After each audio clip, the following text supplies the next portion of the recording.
Perkenalkan, nama saya Gita Sherly Febiola Sitohang. Saya dari kelompok 5 pada praktikum penelitian operasional 2. Di sini saya akan melakukan video tutorial untuk pengerjaan soal tugas mingguan pada shift yang pertama. Sudah terlihat pada layar, ada 2 soal. Saya akan bacakan soal pertama terlebih dahulu, yaitu tentukan lintasan yang paling optimal dari kota 1 ke kota 10 untuk meminimumkan biaya yang dikeluarkan. Nah, di sini sudah terlihat jalur lintasan kota 1 hingga ke kota 10 dengan masing-masing jaraknya. Lalu di sini sudah ada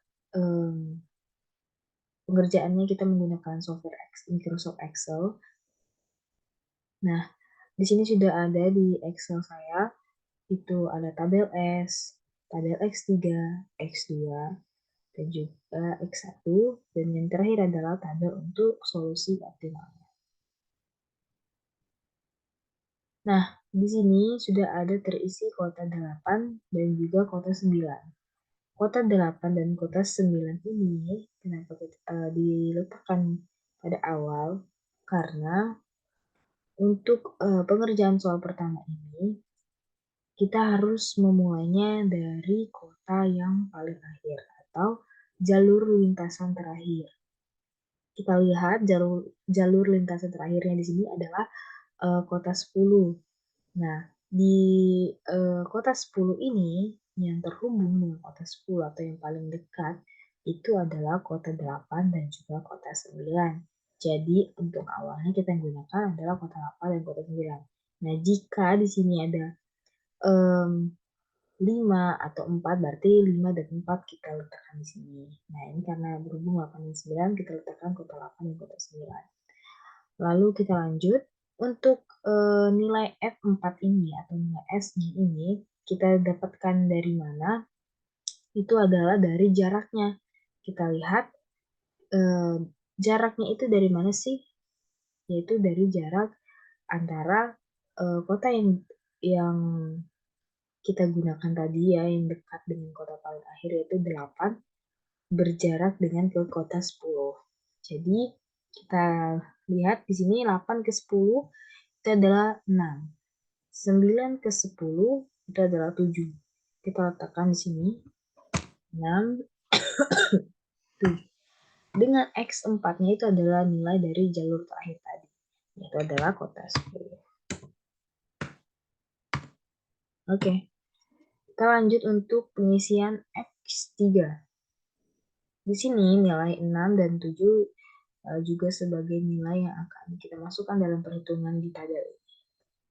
Nah, di sini kenapa 5, 6, dan 7 dan di tabel X3 ini, jadi untuk pengerjaan tabel-tabel selanjutnya itu selalu dilihat dari kota-kota yang kita gunakan sebelumnya. Kayak di tabel X3 ini ada kota 8 dan kota 9. Kenapa? Karena di tabel sebelumnya kita pertama kali itu adalah kota 8 dan kota 9 kita hitung.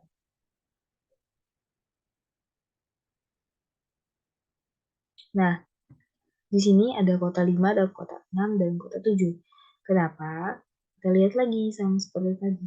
Kota 8 dan 9 itu berhubungan atau paling dekat dengan kota 5, 6, dan 7. Kenapa nih? Kita lihat ya, 8, 5, berhubungan 6, 9, 6, 7 juga 9, dan 8. Nah, dia berdekatan dengan si kota 5, 6, dan 7. Jadi kita masukkan. Nah, untuk pengerjaannya itu hampir sama, tapi yang membedakannya adalah kita akan menambahkan lagi dengan nilai yang sudah kita dapatkan di kota sebelumnya. Misalnya seperti ini. Kota 5 ke kota 8 itu berjarak 3. Kita bisa lihat ya pada soal. Berjarak 3, kota 5 ke 8. Kita lihat lagi, nilai kota 8 tadi adalah 6. Ya, 6. Maka 3 tadi ditambahkan dengan 6 adalah 9. Lalu kita lihat lagi. 5 ke kota 9 itu berjarak 7. 7 kita tambahkan dengan nilai si solusi optimumnya atau 9, yaitu adalah 7 juga. Jadi 7 tambah 7 adalah 14. Lanjut. Kota 6 ke kota 8 itu berjarak berapa? Itu berjarak 9. Kita tambahkan lagi. 9 ditambah dengan solusi optimum kota 8 itu adalah 6. Jadi 15. Nah, sama juga pengerjaannya untuk kota-kota yang lainnya ya. 6 ke 9 itu adalah 6, jaraknya ditambahkan dengan 7, itu jadinya 13. Lalu di sini ada kota 7 ke 8, itu jaraknya adalah 6 juga, ditambah dengan 6 untuk solusi optimumnya jadi 12. Lalu di sini ada 7 ke 9, yaitu adalah 6 juga, ditambah dengan 7 lagi adalah 13. Nah, di sini kita sudah dapat nih solusi optimumnya adalah 9, 13, dan juga 12. Kenapa? Kita bisa lihat dari sini. Nih, untuk pengisiannya ini ya, kita lihat. Di sini nilai minimum yang paling minimum dari kota 8 dan kota 9 di kota kelima ini tuh adalah 9. Maka solusi optimumnya kita dapatkan 9. Di sini di kota ke-6 nilai minimumnya adalah 13. Jadi solusi optimumnya adalah 13, di sini juga sama 12 paling kecil. Nah, di sini kita letakkan itu adalah kotanya. Jadi di mana dia minimum, di sini itu di 9 nilai minimumnya itu 9 ya solusi optimumnya. Di kota mana? Yaitu ada di kota ke-8.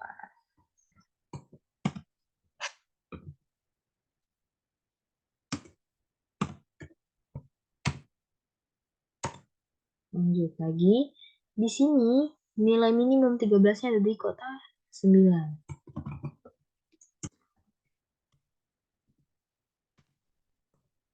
Di sini nilai 12-nya ada di kota 8.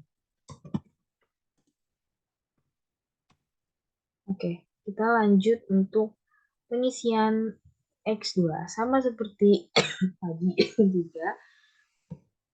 5, 6, 7 ini kita masukkan sebagai kotanya. Yang berhubungan dengan 5, 6, 7 adalah kita lihat lagi 2, 3, dan 4. Nih, pendekatannya. Sama juga penghitungannya untuk penghitungan tabel sebelumnya di tabel X3. Nilai-nilai ini solusi optimum ini juga berpengaruh untuk ke tabel X2. Kita lihat ya, solusi optimumnya itu 9, 13, dan 12. Baik, di sini kita lihat. Kota 2 ke kota 5 itu berapa? 10. 10 ditambah dengan solusi optimum kota kelima itu adalah 9. Ya. Berarti 10 tambah 9, 19. Lanjut.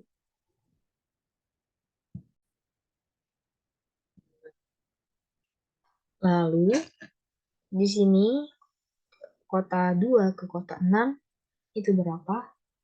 7. Tadi tambah dengan 9. Oh, kota 2 ke 6 ya. Kota ke-6 itu adalah 13. 17 ditambah 13 ditambah dengan 2 ke 6 tadi itu 7 adalah 20. Ketika sini kita letakkan 20. Sama 20. Nah, kita lihat lagi 2 ke 7 itu berjarak 9. Kita lihat solusi optimum kota ke-7 itu adalah 12. Berarti 12 ditambah dengan 9.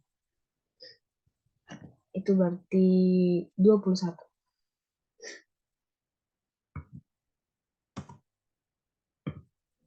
Ini juga sama. Kita lihat lagi 3 ke 5 itu adalah 6. 6 ditambah dengan 9 itu adalah 15. Nah, ini kita lihat lagi ya. 3 ke 6 itu adalah 6. Ditambah dengan 13 itu berarti 19.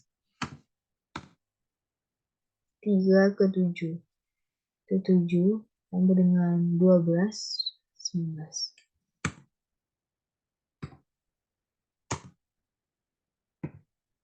4 ke 5 itu 7 ditambah dengan 9, 16. Kotak keempat ke 6, 4 ke 6 itu adalah 6 tambah dengan 13, 19. Baru kotak keempat ke kotak ketujuh, 8. 8 ditambah 12 adalah. Nah, kita sudah dapatkan nih nilai solusi optimum yaitu adalah 19, 15, dan juga 16. Nah, kita juga sama pengisiannya dia di mana? Dia ada di kotak ke-5.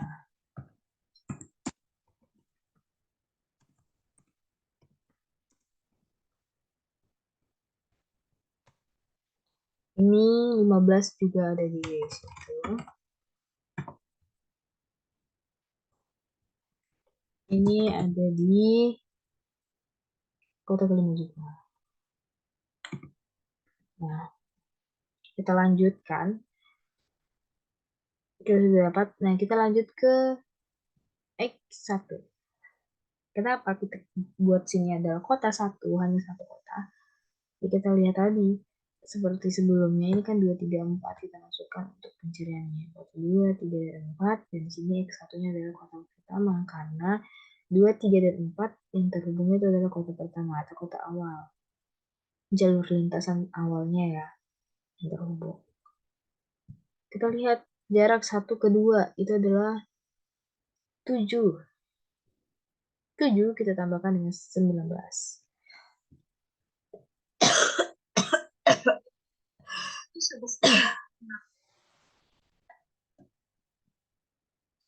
Nah, 7 kita tambahkan dengan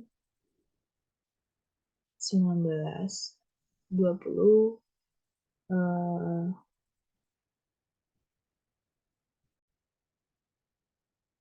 nah, tadi itu 1 ke 2 adalah 7, kita tambah dengan 19, kita tambahkan ya, itu adalah 26. Lanjut, kota 1 ke kota 3 itu adalah berjarak 5. Kita lihat di sini, itu 15, berarti 20. Nah, iya.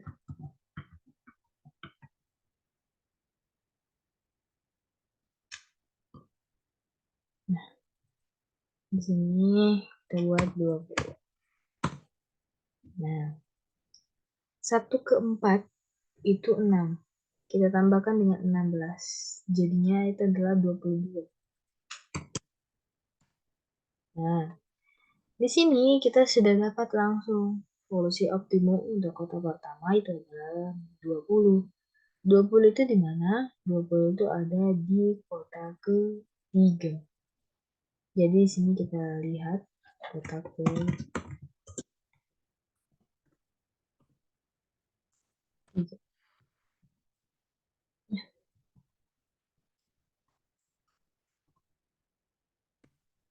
Nah, nah, lalu kita lihat lagi nih, masukkan ke tabel solusi optimalnya. Jadi di sini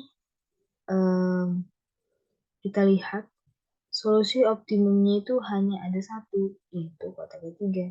Jadi untuk tabel solusi optimum kita hanya buat untuk satu tabel atau satu solusi.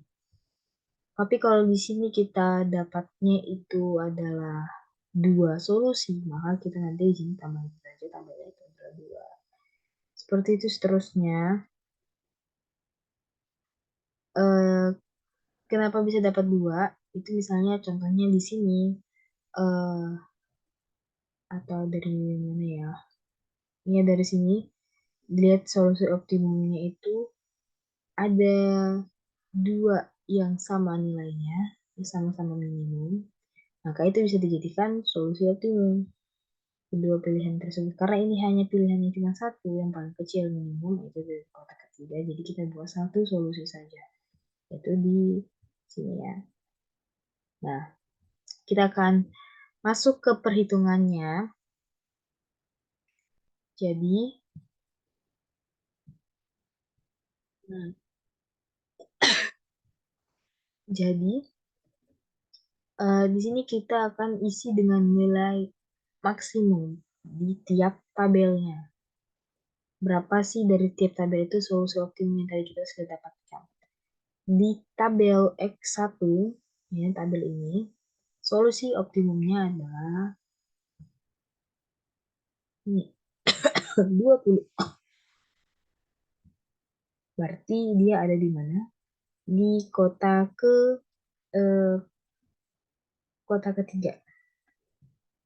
Berarti kita isi di sini solusi optimum itu jadi kota ketiga. Kita lanjut di tabel X2. Solusi optimumnya di mana? Di kota kelima. 19, 15, dan 16 ini semuanya ada di kota kelima. Maka kita buat kota kelima. Sama juga untuk tabel X3-nya. Kita lihat solusi optimumnya itu berada di mana. Nah, di sini kita lihat, di sini kan ada yang sama ya, berarti kan tetap saja yang dipakai adalah kotak ke-8 karena dia lebih banyak eh, mendapatkan nilai minimum. Maka kita buat di sini adalah kotak ke-8. X4 itu kita dapatkan dari eh,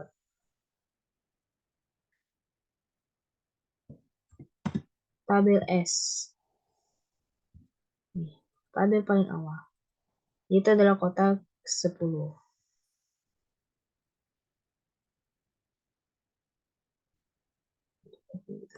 Kotak ke-10.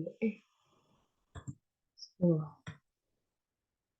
Dengan biaya lintasannya, kita lihat dari tabel X1. Yang paling kecil minimum itu adalah 20. Maka biaya lintasannya di sini 20.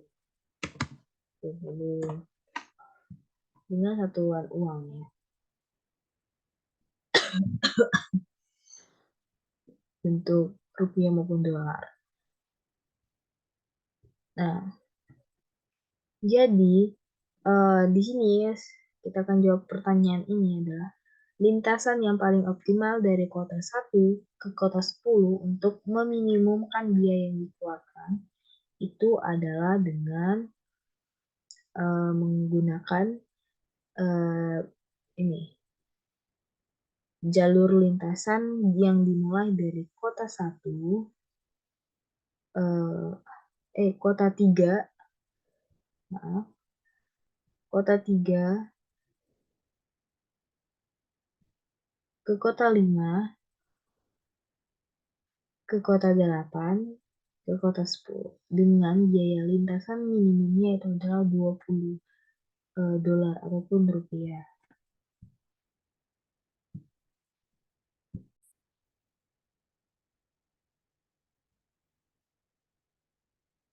Jadi kita dapat menarik kesimpulan yaitu adalah lintasan yang paling optimal dari kota 1 ke kota 10 untuk meminimumkan biaya yang dikeluarkan itu adalah dengan menggunakan satu jalur saja.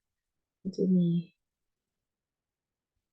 Kecuali ada 2 jalur di sini, berarti ada 2 jalur dengan masing-masing kita ketahui melalui kota apa saja, yaitu dengan satu jalur, yaitu dimulai dari ini yang kota pertama, dengan kota yang dilaluinya itu adalah kota ketiga, kota kelima, kota kedelapan, dan kota ke-10.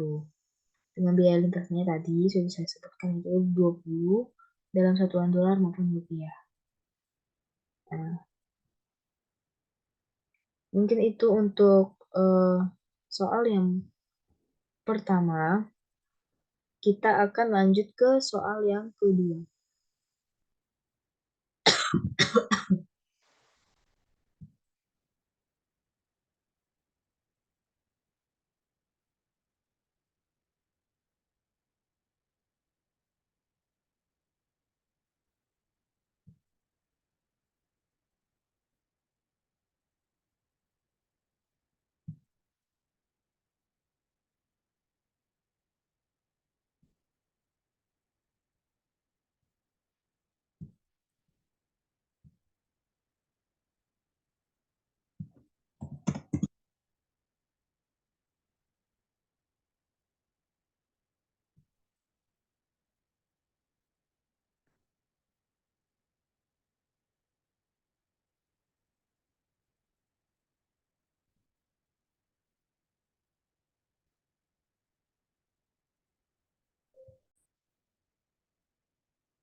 Nah, kita akan masuk ke soal kedua.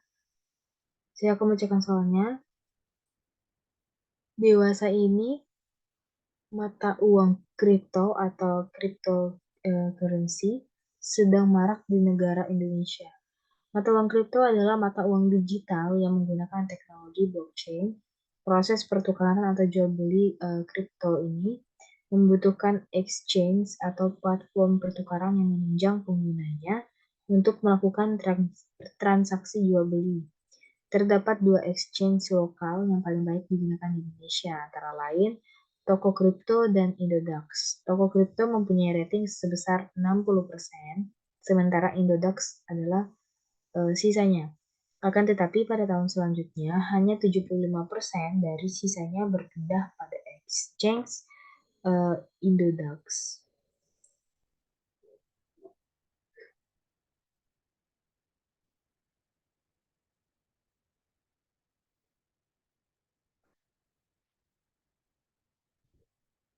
Pada tahun itu juga exchange Indodax masih memiliki 80% pengguna setia. Tentukanlah peminat pengguna kedua exchange tersebut dalam 3 tahun yang akan datang.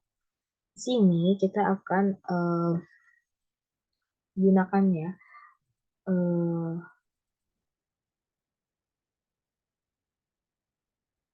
analisis analisis Markov, yaitu menggunakan software POMQM. Kita masuk saja ke POMQM ya. Nah, di sini sudah terlihat. Kita langsung masuk mencari analisis Markov, yaitu dengan tools yang di sini. Modul, lalu Markov Analysis. Ini. Nah, di sini kita buat itu tadi soalnya apa ya?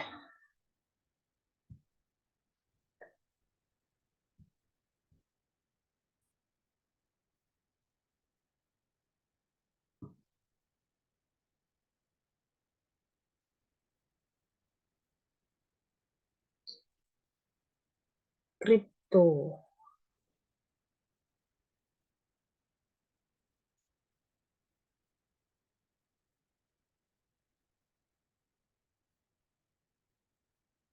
Exchange saja kita buat judulnya. Exchange.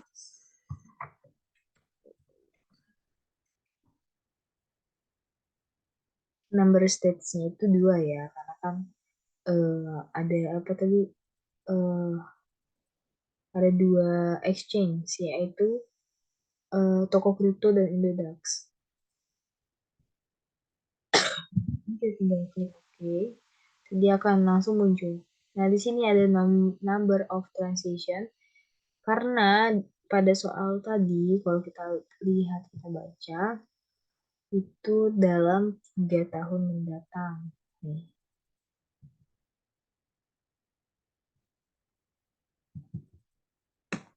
dalam 3 tahun mendatang. Jadi, number of transition-nya itu adalah 3. Nah, ini kita buat.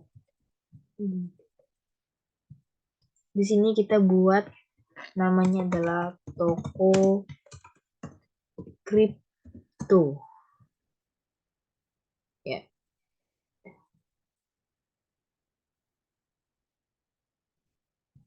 oke. Toko kripto.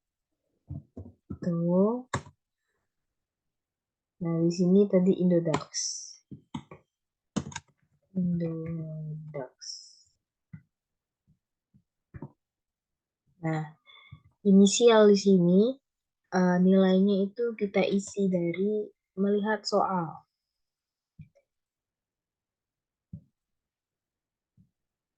Kita isi dari sini. Lihat ya, terdapat 2 exchange lokal yang paling banyak digunakan di Indonesia. Antara lain, toko kripto dan Indodax. Toko kripto itu mempunyai rating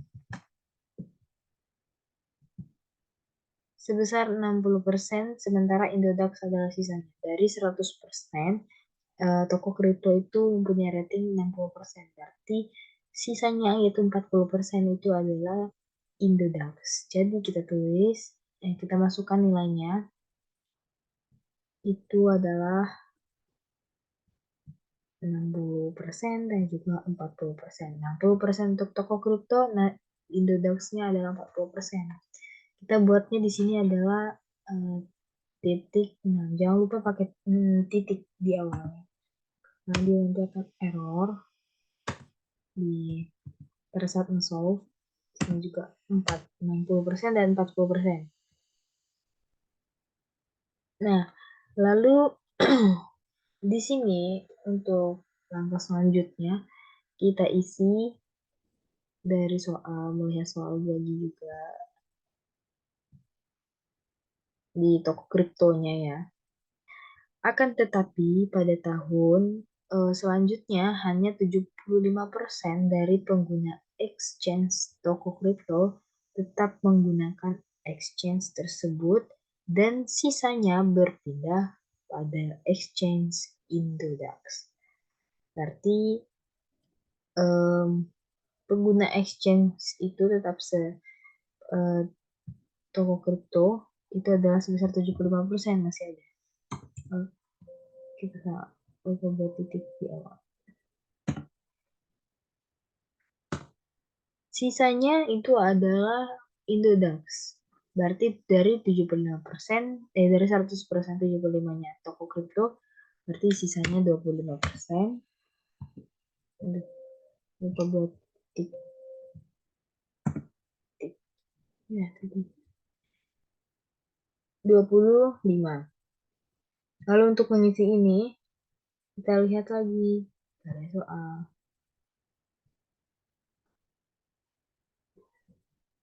Nah, di sini adalah pada tahun itu juga exchange Indodax masih memiliki 80% pengguna setia.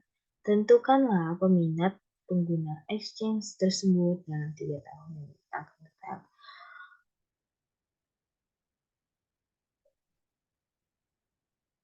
Kita ibaratkan ini Indodax itu punya pelanggan setia ya sebanyak 80%. Berarti dari 100 sisanya itu punya toko kripto. Berarti 20%. Titik 8. Nah, ini kita sudah masukkan data-datanya. Tinggal kita langkah terakhir itu adalah nge-solve untuk melihat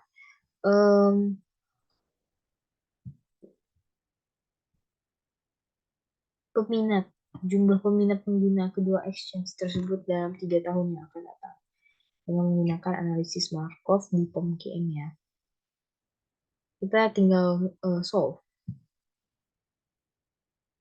Nah, di sini kita sudah dapat hasilnya.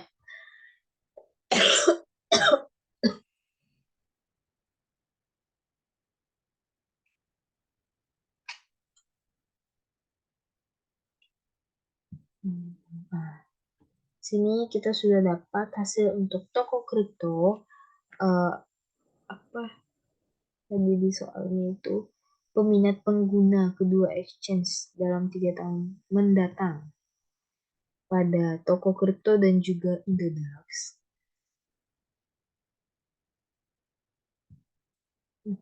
Hmm. Kesimpulannya itu adalah kita bisa lihat di sini hasilnya untuk toko kripto yang tadi kalau kita lihat pada soal itu mempunyai rating sebesar 60%, sedangkan Indodax adalah sisanya. Di sini untuk hasilnya itu adalah um, mengalami penurunan yang tadinya semulanya 60% sekarang menjadi 47%, 47,3%. Bisa kita lihat di sini. Nah, lalu untuk peminat atau penggunanya itu mengalami penurunan juga, yang semulanya itu adalah 369 sekarang menjadi 4445.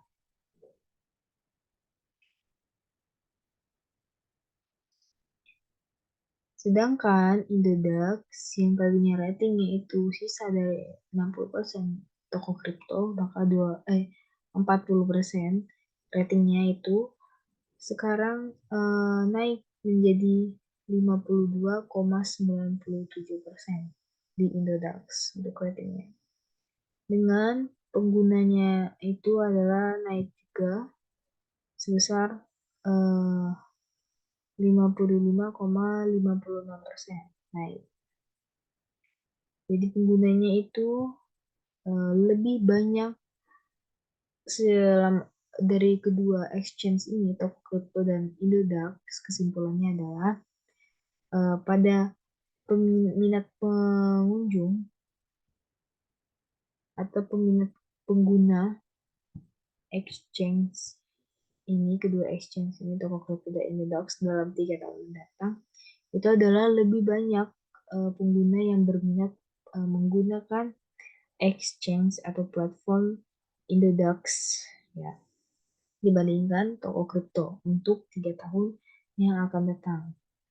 Karena si toko kripto itu selama 3 tahun yang akan datang juga mengalami penurunan, um, rating itu menjadi 47,3% dari yang semulanya 60%. Sedangkan Indodax itu naik setelah 3 tahun yang akan datang sebesar 52,97%. Dengan minat pengunjung dari pengguna toko kripto itu juga menurun, yang tadinya banyak menjadi lebih banyak Indodax. Sekian video tutorial yang dapat saya sampaikan. Mohon maaf apabila ada salah-salah dalam pengerjaan soal ataupun selama video tutorial ini berlangsung. Um, Semoga video ini bermanfaat. Terima kasih.